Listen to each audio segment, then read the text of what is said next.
ini aku akan membahas tentang compensation and benefit yang merupakan salah satu aspek manajemen sumber daya manusia. Pernah nggak sih kita bertanya mengapa seorang karyawan lebih memilih bertahan sementara yang lainnya memilih untuk keluar? Salah satu faktor yang mempengaruhi keputusan tersebut ialah compensation and benefit yang diberikan oleh perusahaan. Kompensasi and benefit tidak hanya berkaitan dengan gaji, tetapi juga mencakup berbagai bentuk penghargaan dan fasilitas yang diberikan perusahaan kepada karyawan. Sistem yang baik dapat meningkatkan motivasi kerja, kepuasan kerja, dan loyalitas karyawan terhadap perusahaan. Pada video ini, kita akan membahas pengertian compensation and benefit, jenis-jenisnya, tujuan, manfaat, serta kaitannya dengan psikologi industri dan organisasi. Oke, sekarang kita akan langsung masuk pada pembahasannya. Yang pertama, pengertian dari compensation. Compensation atau kompensasi adalah seluruh bentuk balas jasa yang diberikan perusahaan kepada karyawan sebagai imbalan atas pekerjaan atau kontribusi yang telah mereka lakukan. Kompensasi merupakan bentuk penghargaan perusahaan terhadap waktu, tenaga, keterampilan, dan tanggung jawab yang diberikan karyawan.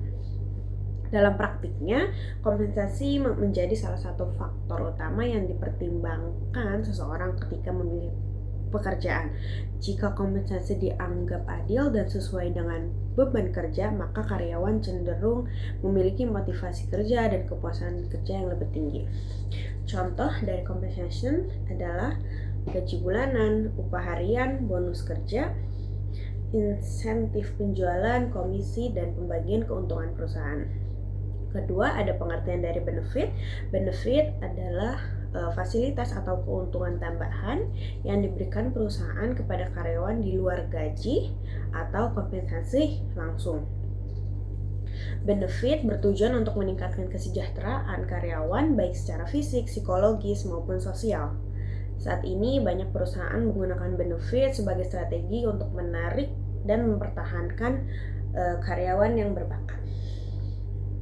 Bahkan dalam beberapa kasus, benefit yang baik dapat menjadi alasan seseorang tetap bekerja di suatu perusahaan meskipun karyawan tersebut mendapatkan tawaran gaji yang lebih tinggi dari perusahaan lain. Contoh dari benefit adalah BPJS Kesehatan, asuransi kesehatan, tunjangan pendidikan, program pensiun, cuti tahunan, cuti melahirkan, fasilitas olahraga dan pelatihan dan pengembangan karir. Selanjutnya ada jenis-jenis compensation and benefit. Yang pertama ada kompensasi langsung atau indirect compensation. Kompensasi langsung ini adalah pembayaran yang diterima karyawan secara langsung dalam bentuk uang. Contohnya gaji bulanan, bonus tahunan, insentif produktivitas, dan komisi penjualan. Yang kedua ada kompensasi tidak langsung atau indirect compensation.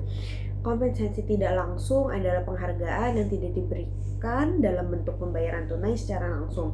Contohnya adalah tunjangan makan, tunjangan transportasi, tunjangan keluarga, dan tunjangan jabatan. Berikutnya ada benefit finansial, contohnya adalah dana pensiun, asuransi jiwa, dan tunjangan hari raya atau THR. Berikutnya ada benefit non-finansial, contohnya adalah lingkungan kerja yang nyaman, jam kerja yang fleksibel, kesempatan promosi, dan program pengembangan diri. Berikutnya ada tujuan compensation and benefit. Tujuan utama compensation and benefit adalah yang pertama menarik kandidat berkualitas. Perusahaan yang menawarkan kompensasi dan benefit yang kompetitif akan lebih mudah menarik tenaga kerja yang berkualitas. Kedua, mempertahankan karyawan. Karyawan yang merasa dihargai cenderung bertahan lebih lama di perusahaan. Yang ketiga, meningkatkan motivasi kerja. Pemberian bonus dan penghargaan dapat mendorong karyawan bekerja lebih optimal. Yang keempat ada meningkatkan produktivitas. Karyawan yang sejahtera akan lebih fokus dan produktif dalam bekerja. Yang kelima dan terakhir, menciptakan kepuasan kerja. Sistem kompensasi yang adil dapat meningkatkan rasa puas terhadap pekerjaan. Berikutnya aku akan membahas compensation and benefit dalam perspektif psikologi industri dan organisasi. Dalam psikologi industri dan organisasi, compensation and benefit berkaitan erat dengan berbagai teori motivasi. Yang pertama ada teori hierarki kebutuhan Maslow. Menurut Maslow, manusia memiliki 5 tingkatan kebutuhan. Yang pertama kebutuhan fisiologis, keamanan, sosial, penghargaan, dan aktualisasi diri. Gaji membantu memenuhi kebutuhan fisiologis dan keamanan, sedangkan bonus, promosi, dan penghargaan membantu memenuhi kebutuhan penghargaan dan aktualisasi diri. Dua ada dari teori 2 faktor Hertzberg. Hertzberg membagi faktor kerja menjadi 2. Yang pertama ada hygiene factor, contohnya gaji, kebijakan perusahaan, dan kondisi kerja. Berikutnya motivator faktor, contohnya pengakuan prestasi, pengembangan karir, dan tanggung jawab. Compensation yang memadai dapat mencegah ketidakpuasan, sementara benefit dan peluang pengembangan dapat meningkatkan motivasi kerja. Berikutnya ada teori keadilan atau equity theory. Karyawan akan membandingkan kompensasi yang mereka terima dengan rekan kerja mereka atau perusahaan lain.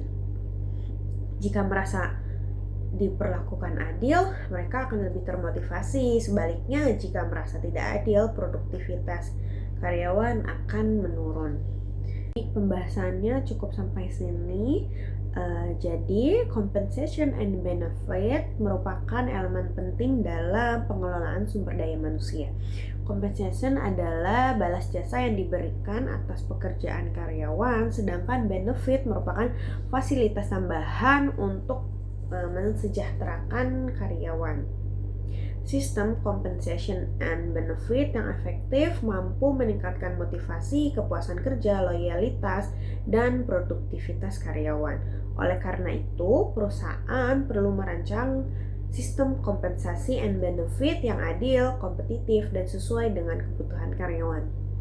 Terima kasih telah menyaksikan video ini. Semoga pembahasan compensation and benefit dapat menambah wawasan kita dalam memahami pentingnya pengelolaan sumber daya manusia dalam organisasi. Sampai jumpa.